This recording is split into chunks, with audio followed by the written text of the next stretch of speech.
Hi kitties, என்ன கதைன்னு தெரிஞ்சிச்சா? ஆமா, காக்கா கதை. ஒரு காட்டுல பாட்டு கச்சேரி நடந்தது. அதாவது அங்க இருக்க எல்லா பேர்ட்ஸும் பாடலாம்னு சொல்லி காம்படிஷன் ஏற்பாடு பண்ணிட்டாங்க. எல்லாரும் போய் பேர் கொடுத்துட்டாங்க. காக்காயும் போய் பேர் கொடுத்துச்சா, ஆனா காக்கா யாரும் சேர்த்திக்க மாட்டேன்னு சொல்லிட்டாங்க. கா கா கா அப்படின்னு கத்துவ, அதெல்லாம் கேட்கவே முடியாது, நீ போ அப்படின்னு சொல்லிட்டாங்க. காக்காய்க்கு ரொம்ப மனசு கஷ்டமாயிருச்சு. ஆனா கூட அது என்ன தெரியுமா பண்ணுச்சு, எப்படியாச்சும் நம்ம இந்த காம்படிஷன்ல சேர்ந்து ஜெயிக்கணும்னு முடிவு பண்ணிட்டு ரொம்ப கடுமையா பிராக்டிஸ் பண்ணிருக்கு. காம்படிஷன் டே வந்தது. ஒவ்வொரு பேர்ட்ஸா போய் பாடினாங்க. ஃபர்ஸ்ட் ஒரு காட்டு சேவல் போச்சு. கொக்கரக்கோ கொக்கரக்கோ கொக்கரக்கோ அப்படின்னு. சரி, நீ காலங்காத்தால பாடினா போதும், இப்ப மேடை விட்டு இறங்க அப்படின்னு இறக்கி விட்டுட்டாங்க. அடுத்தது ஒரு வாத்து போச்சு. அப்படின்னு பாடுச்சு. சரி சரி, உன் பாட்டு நல்லா இருக்கு, நீ போய் ஆத்துல நீந்திக்கிட்டே பாடு அப்படின்னு சொல்லி அனுப்பிச்சு விட்டுட்டாங்க. அடுத்ததா ஒரு மயில் போச்சு.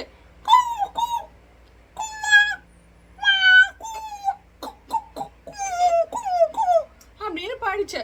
அம்மா தாயே, நீ ஆடுனாதான் அழகு, தயவு செஞ்சு பாடாதன்னு அனுப்பிச்சு வச்சுட்டாங்க. அடுத்தது குயில் போச்சு.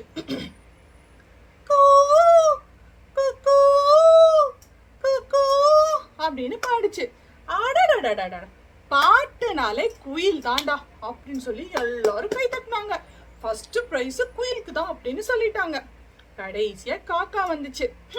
குயில் பாடினதுக்கு அப்புறம் நீ எல்லாம் அந்த ஸ்டேஜ்ல போய் பாட போறியா அப்படின்னு ரொம்ப அவமானப்படுத்தினாங்க.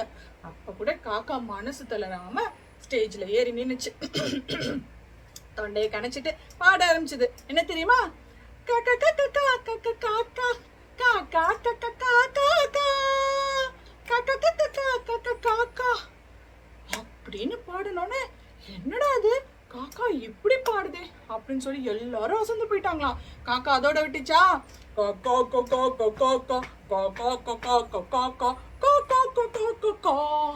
ஆஹா, என்னடா அது பழைய பாட்டெல்லாம் அருமையா பாடுதே அப்படின்னு நினைச்சிட்டு இருந்தாங்களா? காக்கா என்ன தெரியுமா பண்ணிச்சு? காக்கா காக்கா காக்கா காக்கா காக்கா காக்கா காக்கா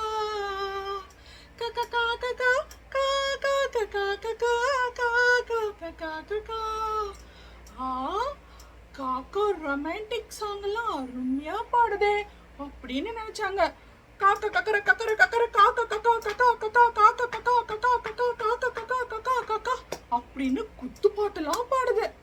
இப்ப சொல்லுங்க, காம்படிஷன்ல யாரு ஃபர்ஸ்ட் பிரைஸ் கிடைச்சிருக்கும்னு? எஸ், காக்காய்க்கு தான் ஃபர்ஸ்ட் பிரைஸ் கொடுத்தாங்க. காக்கா தன்னோட முயற்சினால ஃபர்ஸ்ட் பிரைஸ் ஜெயிச்சிருச்சு. இந்த கதை உங்களுக்கு பிடிச்சுதா?